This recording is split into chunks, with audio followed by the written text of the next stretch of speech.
قاعده 129 میگه حقیقت زندگی های دنیا، برزخ و دارالقرار را بفهمیم. 3 قسم ها شما.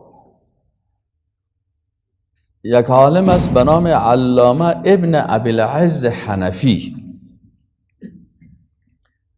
علامه ابن ابوالعز حنفی رحمه الله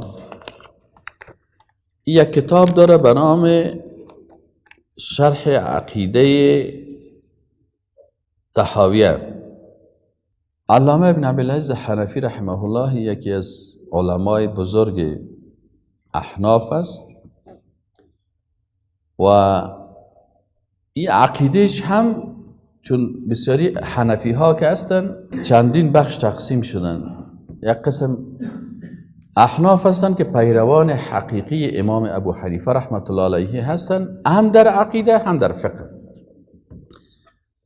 هم در فقه اکبر و هم در فقه اصغر. چون امام ابو حنیفه رحمت الله علیه عقیدهش عقیده سلف بود، عقیده صحابه کرام بود.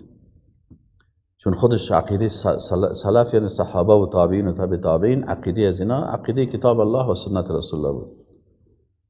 در وقت امام صاحب ابو حنیفه رحمت الله علیه این فرقه ها نبود دیگه، گروه های اعتقادی که حال پیدا شده. پس خود امام صاحب ابو حنیفه رحمت الله علیه و شاگردایشان عقیدهشان، شاگردای امام صاحب از امام صاحب هم فقه را میگرفتن، هم فقه اکبر هم فقه اصغر. فقه اکبر اصول دین و فقه اصغر همی فروعات دین. پسان باز چی شدن؟ احناف مثلا بعضشان فقه از امام صاحب ابو حنیفه میگیرن، عقیده را باز از اون نمیگیرن، عقیده را از اشاعره میگیرن، میگن ما اشعری هستیم یا ماتوریدی هستیم، از کلامی ها میگیرن. یا مثلا آل بعض احناف هستن که عقیدهشان عقیده پاکستان مثلا بریلوی هست و یک عقیده دیگه برای خود جور کردن دیگه.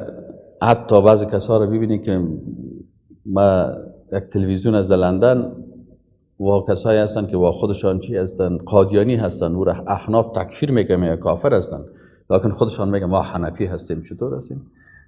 انال علامه ابن ابوالعز حنفی از جمله شاگردای امام صاحب ابو حنیفه رحمت الله علیه است. منظورم شاگرد یعنی از پیروانش است، از مذهبش است، نه از شاگردایی که زیر دشت خوانده باشد، چون بینشان فاصله زیاد است.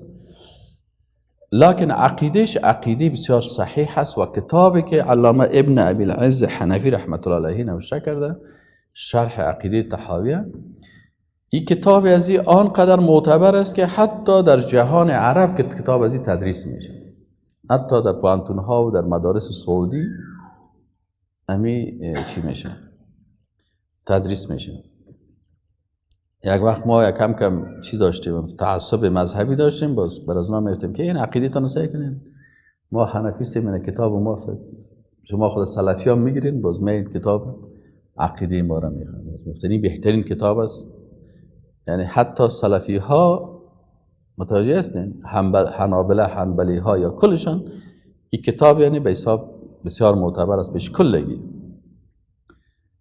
ولی متاسفانه در مدارس افغانستان خوانده نمیشه، در حالی که علامه ابن ابوالعز حنفی بسیار عالم بزرگ احناف است و بسیار عقیده صحیح داره و کتابش کتاب بسیار معتبر است و عقیده صحیح آدم از کتاب از خوب میفهمه.